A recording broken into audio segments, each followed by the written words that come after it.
8,000 miles of cold ocean. That is the distance between a British naval base at Portsmouth and a cluster of windswept islands in the South Atlantic that almost no one in Britain could find on a map.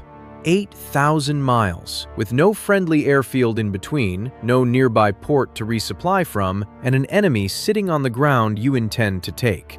In the spring of 1982, every serious military planner who looked at that distance came to the same conclusion. It could not be done. A nation cannot project a full amphibious army across a quarter of the planet, land it on a defended shore in the dead of the southern winter, and win. Argentina believed exactly this, and Argentina had good reasons to believe it. So how did a British force, outnumbered on the ground and operating at the absolute end of its supply line, break a larger, dug-in army in just over 10 weeks? The answer is not bravery, though there was plenty of that. The answer is 3 tactical choices, each one made under the kind of pressure that breaks plans. By the end of this, you will understand each of them. Here is what we are going to walk through. The first thing is the distance problem itself, the 8,000-mile logistics trap that should have ended the campaign before a single soldier set foot on the islands, and the one decision that kept the supply line alive. The second thing is why the British deliberately landed in the wrong place, at a freezing inlet called San Carlos Water, instead of attacking the capital directly, and why that apparent retreat was the whole campaign.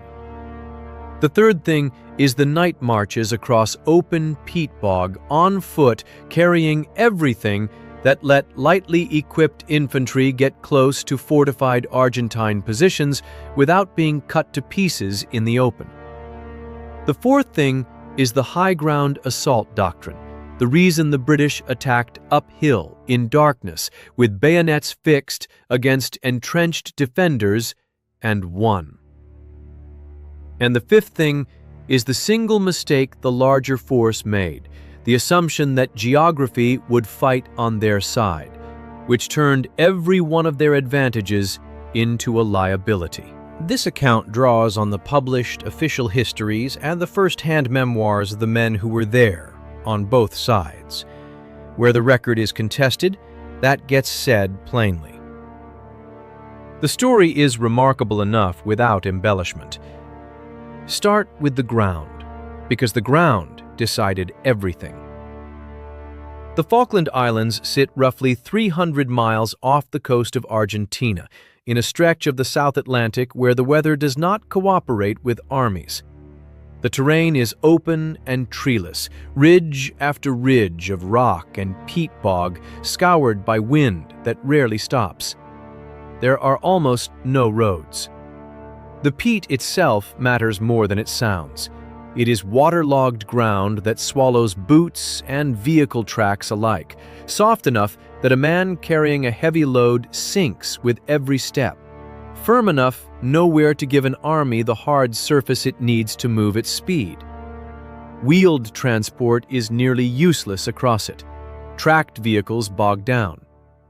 This is terrain that punishes mass and rewards men who can walk. In 1982, there were 2 settlements that mattered.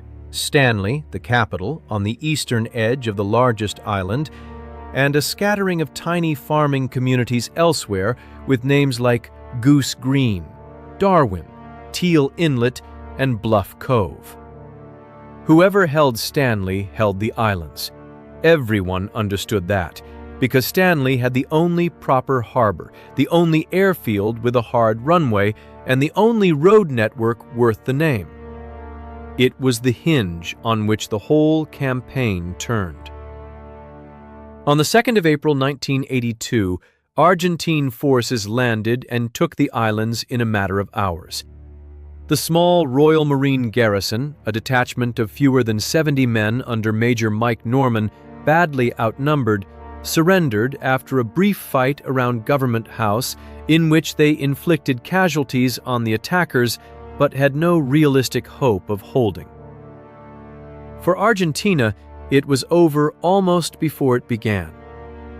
They moved soldiers in, eventually building up a garrison of around 11,000 men, dug them into the high ground around Stanley, and waited. Their reasoning was simple and, on paper, sound. Britain was 8,000 miles away.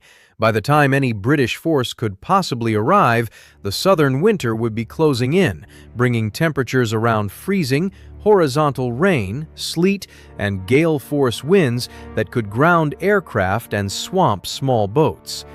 The Argentine troops would be fortified, supplied from the mainland just 300 miles off, and dug into commanding positions on Mount Longdon, Two Sisters, Mount Harriet, Tumbledown, and Wireless Ridge, the ring of peaks that controlled every approach to the capital. Let the British come. Let them try to cross that ocean, land in the storms, and throw themselves against prepared defenses. The distance, they believed, would do most of their fighting for them. This is the assumption to hold on to. It is the mistake that runs underneath everything that follows, and it was not a foolish assumption. The Argentine High Command, including General Mario Menendez, who would command the garrison, had studied the same logistics tables every other professional army uses, and those tables said that an amphibious assault at this range in this season was a gamble no rational planner would take. They were not wrong about the numbers. They were wrong about something else. Britain did come. And the first thing the British had to solve was the thing that should have been unsolvable: the distance. Consider what 8,000 miles actually means for an army. A warship can sail it, given time, at perhaps 20 knots, which works out to many days of continuous steaming, even before you account for the need to refuel ships at sea along the way. But an army is not a warship. An army is fuel, ammunition, food, fresh water, spare parts, medical supplies, and the means to land all of it on a hostile beach and keep it flowing for weeks. A single artillery battery firing in support of an attack can burn through hundreds of shells in a night, and every one of those shells had to be manufactured in Britain, loaded onto a ship, carried 8,000 miles, transferred at sea, brought ashore over an open beach, and then moved forward across the bog to the gun line. Multiply that by the rifle ammunition, the rations, the fuel for the few vehicles and helicopters, and the medical stores for the wounded, and you begin to see the scale of the problem. Modern amphibious operations depend on a chain of bases, forward airfields, and friendly ports that let supplies leapfrog forward in manageable hops. Britain had none of that in the South Atlantic. The nearest useful staging point was Ascension Island, a volcanic dot roughly halfway down the Atlantic, leased from a friendly ally, with a single long runway that had been built for entirely different purposes. And even from there, it was still around 4,000 miles to the islands. Ascension became the busiest airfield in the world for a few weeks that spring, aircraft stacked up waiting to land, because it was the only solid link in the chain. The decision that kept the campaign alive was made before most of the world was paying attention. Britain assembled what became known as the Task Force at extraordinary speed, sailing the first ships within days of the invasion, and it did so by reaching past the Navy into the merchant marine. The mechanism was a legal power called requisitioning. The government took up civilian ships from trade, paid their owners, and turned them to war almost overnight. Container ships, cruise liners, ferries, tankers. The liner Queen Elizabeth II and the Canberra carried thousands of troops south, their ballrooms and lounges converted into briefing rooms, and the soldiers running laps of the promenade decks to stay fit during the long voyage. A container vessel, the Atlantic Conveyor, was converted to ferry aircraft and helicopters, her deck loaded with Harriers, Chinooks, and Wessex helicopters lashed down against the swell. Roll-on, roll-off ferries carried vehicles and stores. Tankers refueled the warships at sea so the fleet never had to stop. This improvised fleet, eventually numbering well over 100 ships, was the only way to move enough mass across enough ocean fast enough to matter. Without it, there was no force to land at all. No navy in the world keeps enough purpose-built sea lift idle to move an entire expeditionary army at a week's notice. Britain solved that by turning its commercial shipping into an instant supply train. And here is the part that the simple version of this story leaves out. The supply line did not just have to reach the islands, it had to survive once it got there. Every ton of fuel and ammunition the British landed had to come down that 8,000-mile thread, and the thread had a single point of catastrophic weakness: the ships. If the Argentine Air Force could sink the vessels carrying the army's supplies, the distance would win after all. This was not a hypothetical fear. The Argentine Air Force and naval aviation flew capable aircraft, Skyhawks, Mirages, and the French-built Super Étendards armed with Exocet anti-ship missiles. And they flew them with real skill and courage at the limit of their own fuel range. The loss of the Atlantic conveyor to an Exocet later in the campaign, taking most of the heavy-lift helicopters to the bottom with her, showed exactly how fragile the thread was. One missile, one ship, and a large part of the Army's mobility was simply gone. The campaign was never really a battle for territory first. It was a battle to protect the supply line long enough to get the Army ashore and keep it fed. Hold that thought, because the place the British chose to land was chosen almost entirely to answer it. Now the second decision, the one that looks at first glance like a mistake. The obvious move was to land near Stanley. That is where the enemy was. That is where the war would be decided. Strike fast, strike at the capital, end it quickly, before the weather worsened and before the world's patience ran out. Every instinct of speed pointed that way. The British did the opposite. They sailed past Stanley, around to the far side of the largest island into Falklands Sound, the body of water that separates the two main islands, and landed at a narrow sheltered inlet on the northwestern coast called San Carlos Water. It was roughly 50 miles of brutal open country away from the objective. To a casual eye, it looked like the British had landed in the wrong place and then faced a long, exhausting walk to the actual fight. The men who planned it, including the Land Force commander, Major General Jeremy Moore, and the brigade commander, Brigadier Julian Thompson, knew exactly how it looked, and they chose it anyway, because they were not solving for speed. They were solving for survival. It was the most important decision of the war.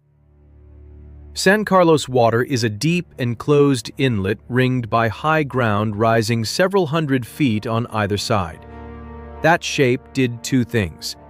First, the surrounding hills shielded the anchored ships from low, fast-attacking aircraft. An Argentine pilot coming in to bomb the landing fleet had to drop down behind the hills, find the ships in a narrow window of a few seconds, release his bombs, and pull up before the terrain killed him, all while threading through anti-aircraft fire from the warships and from missile teams the British had placed on the surrounding slopes. The geography did something more specific than just hide the ships.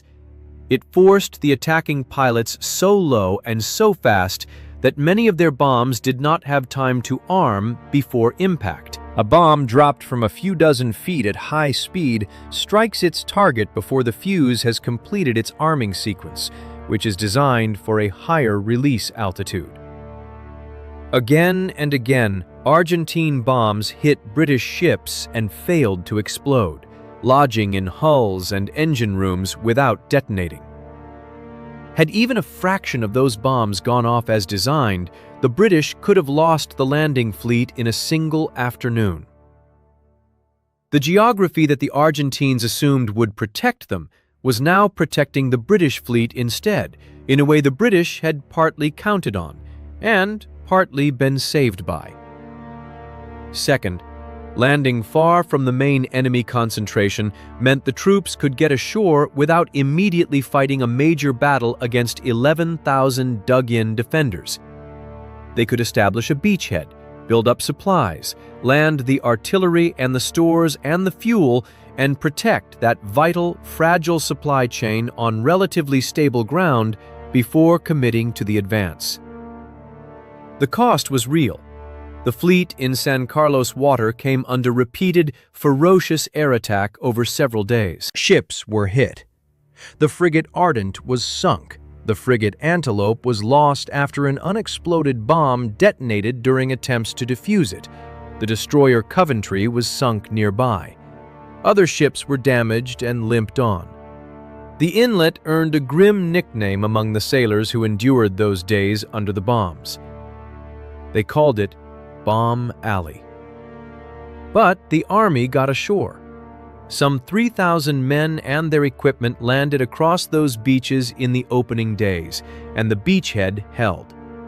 The supply line reached the islands and survived, and once that was true, the larger Argentine garrison sitting in Stanley faced a problem it had never planned for. The British were on the ground, dug in, supplied, and coming. Slowly, deliberately, but coming. The strategic initiative had quietly changed hands. Before the landing, the Argentines could wait and let the ocean work. After the landing, every day that passed was a day the British grew stronger ashore and the garrison's reserves of food and morale grew thinner. Waiting now favored the attacker. Which brings the question every planner now faced. 50 miles of open, roadless bog lay between the beachhead and the high ground around Stanley. How do you move infantry across that in winter without an enemy who holds the heights tearing them apart in the open? The answer was the third decision. They walked. At night. There were not enough helicopters. The plan had counted on the heavy-lift Chinooks aboard the Atlantic conveyor to ferry men and stores forward in great bounds. When that ship was sunk, 3 of the 4 Chinooks went down with her, along with a number of Wessex helicopters. A single surviving Chinook, later famous as Bravo November, had to do the work of many, flying far beyond its rated loads. With the easy way to lift troops forward gone, the infantry did the thing that looks almost archaic in a modern war. They loaded packs that could weigh well over 100 pounds, sometimes far more for the men carrying mortars, ammunition, and radio batteries. And they marched on foot across the bog, settlement by settlement, ridge by ridge. The Royal Marines who lived it gave it a name that stuck. They called it yomping. The parachute regiment called the same thing tabbing.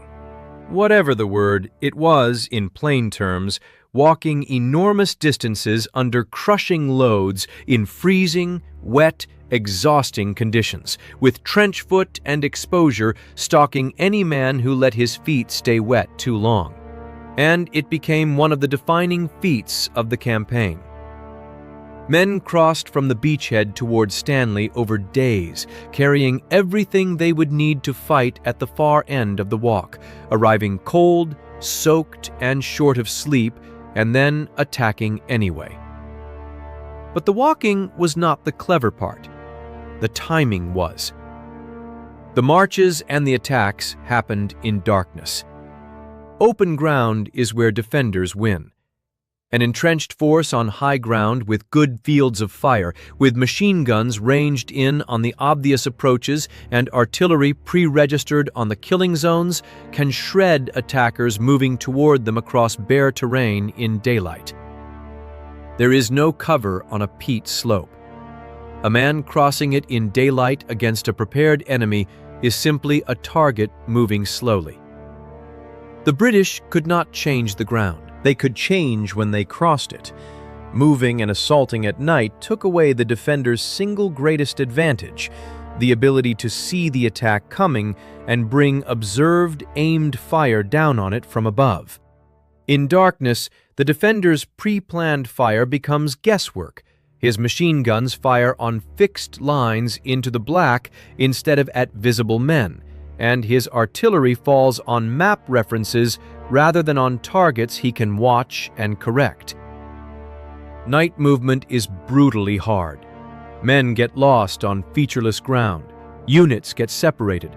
Friendly forces can fire on one another, and the simple business of keeping a company together and pointed the right way becomes a feat of navigation by compass and pace counting. It demands discipline of an extreme kind and rehearsal that the British had drilled into their units for years. But for a smaller force attacking entrenched positions on commanding ground, darkness was not a preference. It was the only way to survive crossing the open. And that leads directly to the fourth decision, and to the fights that actually decided the war. The ground around Stanley is a series of rocky ridges and peaks: Mount Longdon, Two Sisters, Mount Harriet, Tumbledown, Wireless Ridge. Whoever held those heights controlled the approaches to the capital, because from their summits, a defender could see and fire on anything moving across the lower ground for miles. The Argentines held them, dug in among the rock outcrops, with prepared positions, machine guns sighted to cover each other, mortars, and the advantage of elevation. Some of the defenders, particularly Marine units, were well equipped with night sights and heavy weapons. To take Stanley, the British had to take the high ground first. There was no way around it, and no shortcut through it. And taking high ground means doing the hardest thing in infantry warfare. You attack uphill, toward an enemy who is above you, behind cover, waiting, with every advantage of position that the ground can give.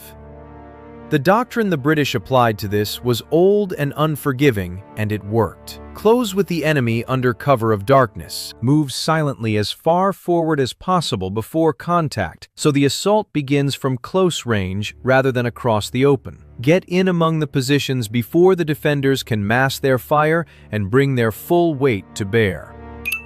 And then clear the ground at close quarters, trench by trench, rock by rock, sangar by sangar, with grenades, with rifles fired at a few yards, with the bayonet at the moments when there was no time to do anything else. These were not clean battles. The fight for Mount Longdon, carried out by the 3rd Battalion of the Parachute Regiment, went on through the entire night and into the morning. A vicious, close-range struggle among the rocks that cost the attacking force around 23 dead, including Sergeant Ian Mackay, who was killed charging a machine gun position and was awarded the Victoria Cross for it.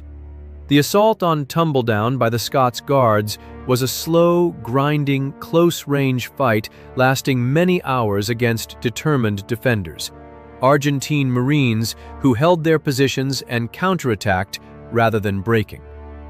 The earlier battle at Goose Green, fought by the 2nd Battalion of the Parachute Regiment against a larger force, had already shown the pattern and the price, costing the life of their commanding officer, Lieutenant Colonel H. Jones, also awarded the Victoria Cross, and proving that determined infantry could defeat numbers by sheer aggression and refusal to stop.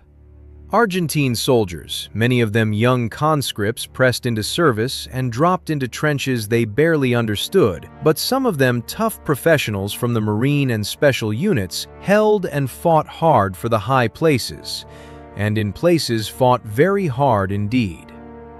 What made the difference was not numbers, because the British did not have the numbers. At the decisive battles, they were often attacking uphill against forces equal to or larger than their own, which inverts every textbook ratio for a successful assault. It was the combination: night approach to negate the defenders' visibility and their pre-planned fire. Aggressive, close assault to get inside the defensive positions where elevations stopped mattering. Because once attacker and defender are fighting among the same rocks at a distance of a few feet, the high ground confers no advantage at all. And a relentless willingness to keep moving forward, peak by peak, taking each ridge in a night's fighting and then immediately consolidating and pressing on to the next before the enemy could recover his balance. The attacks were sequenced so that the fall of one feature opened the approach to the next, the whole defensive ring unzipped from one end. One by one, the heights fell. Mount Longdon, Two Sisters, Mount Harriet, where the Royal Marines worked their way around the flank and attacked from an unexpected direction. Then Tumbledown and Wireless Ridge in the final push. Each one taken, the entire Argentine defensive line around Stanley began to collapse inward, the surviving defenders falling back from the outer ring toward a town that now had British troops looking straight down into it from the captured peaks. Now go back to the assumption from the very beginning, because here is where it breaks completely. The Argentine plan rested on one belief, that geography and distance would fight on their side, that the ocean would exhaust the British, that the winter would freeze them, that the high ground around Stanley was a fortress the 8,000-mile invader could never storm. Every one of those advantages turned into a liability. The distance the Argentines counted on did not stop the British. It forced them to be more disciplined, more concentrated, more ruthless about what they carried and how they fought. An army that cannot resupply easily learns to do without, to economize on everything, to make each shell and each ration count. And that scarcity bred a kind of operational focus that a comfortably supplied force never develops. The high ground that was supposed to be a fortress became a series of fixed positions that could be taken one at a time, in the dark, by an enemy who refused to attack on the defender's terms. A fortress is only a fortress against an enemy who attacks the way you expect. Against an attacker who comes at night, from the flank, at close range, the prepared fire plan that was the fortress's whole strength fires uselessly into the empty dark. And the 300 miles of water between the islands and the Argentine mainland, the short supply line the garrison was so confident in, turned out not to matter, because the British Navy and Air Arm contested the sea and sky around the islands, and the men dug in around Stanley were largely on their own once the British controlled the approaches. The garrison's own supplies dwindled. Its conscripts went hungry and cold in their trenches, and the short hop to the mainland delivered less and less as the campaign went on. The garrison was larger. The garrison was fortified. The garrison was closer to home. And the garrison still lost, because every structural advantage it held was built on the assumption that the British would fight the way the geography wanted them to. The British refused. They landed in the wrong place on purpose. They walked across the bog instead of waiting for transport that no longer existed. They attacked at night, uphill, against the defenders' strength, and turned that strength to nothing. They turned the map upside down. On the 14th of June, 1982, with British troops on the surrounding heights and the defensive ring broken, the Argentine forces around Stanley surrendered. General Menendez signed the surrender of all Argentine forces on the islands, around 11,000 men laying down their arms. The campaign on land had lasted from the San Carlos landings on the 21st of May to the fall of the capital a little over 3 weeks. The whole thing, from the first ships sailing south in early April to the surrender in mid-June, ran about 10 weeks. A larger force, dug into commanding ground, supplied from far closer to home, had been broken by a smaller one operating at the very edge of what logistics allows. It is worth being clear about the cost. This was not a bloodless tactical demonstration. Around 255 British and around 649 Argentine personnel died at sea and on those freezing ridges, many of them young men in their teens and early 20s. Sailors went down with their ships in the cold water of the South Atlantic. The loss of the Argentine cruiser General Belgrano alone accounted for hundreds of lives. Infantrymen on both sides died among the rocks of Longdon and Tumbledown in the dark. The Argentine conscripts who held the high ground fought in many places with real courage despite poor supply and worse leadership, and they deserve to be remembered as more than the losing side of a tactical lesson. None of the tactical brilliance erases that. If anything, it sharpens it. The campaign was won not because one side was simply stronger, but because one side answered an impossible problem with a sequence of hard, costly, correct decisions, and lived with what those decisions demanded of the men who carried them out. So lay them out one last time, because together they are the whole story. Solve the supply line first, with an improvised fleet of requisitioned merchant ships that could cross the ocean and a landing site chosen to keep that fleet alive behind sheltering hills. Land where the enemy is not, 50 miles from the objective, and let geography protect you instead of them. Move and fight at night, on foot under crushing loads, to take away the defender's eyes and the open ground's killing power. And take the high places the hard way, uphill in darkness, position by position and rock by rock, until the larger force's fortress collapses from the inside. 300 miles of nearby water did not save the bigger army. 8,000 miles of ocean did not stop the smaller one. The map was the same for both sides. Only one side refused to fight the war the map told them to fight. If you found this worth your time, consider subscribing and leaving a like. It genuinely helps these longer breakdowns reach more people who care about how battles are actually won.